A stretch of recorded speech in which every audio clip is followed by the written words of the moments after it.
ఈ తీవ్రమైన వేసవి వేడిని మనం భరిస్తున్నప్పుడు మన ఆరోగ్యానికి మరియు మన ప్రియమైనవారి శ్రేయస్సుకు ప్రాధాన్యత ఇవ్వడం చాలా ముఖ్యం.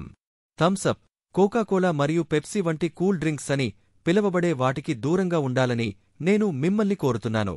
అవి రిఫ్రెషింగ్గా అనిపించవచ్చు, కాని అవి నిశ్శబ్దంగా మీ ఆరోగ్యాన్ని దెబ్బతీస్తాయి. బదులుగా ప్రకృతి ప్రసాదించిన ఓదార్యాన్ని ఆలింగనం చేసుకుందాం. మోసాంబి రసం, పుచ్చకాయ రసం లేదా కొబ్బరినీరు వంటి రిఫ్రెషింగ్ పానీయాలు. నీరు. ఇవి రుచికరమైనవి మాత్రమే కాదు, అవి మీ శరీరాన్ని పోషిస్తాయి.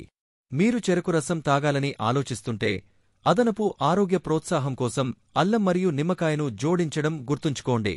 కాని దయచేసి మీ స్వంత భద్రత కోసం దానికి ఐస్ క్యూబ్స్ కలపవద్దు. అలా చేయడం వల్ల అది విషపూరితంగా మారుతుంది. ఈ ఎంపికలు ఏవీ అందుబాటులో లేకపోతే సాదా నీరు ఎల్లప్పుడూ గొప్ప ఎంపిక. ఈ వేసవిలో మనం తెలివైన ఎంపికలు చేసుకుని మనల్ని మరియు మన కుటుంబాలను ఆరోగ్యంగా ఉంచుకుందాం.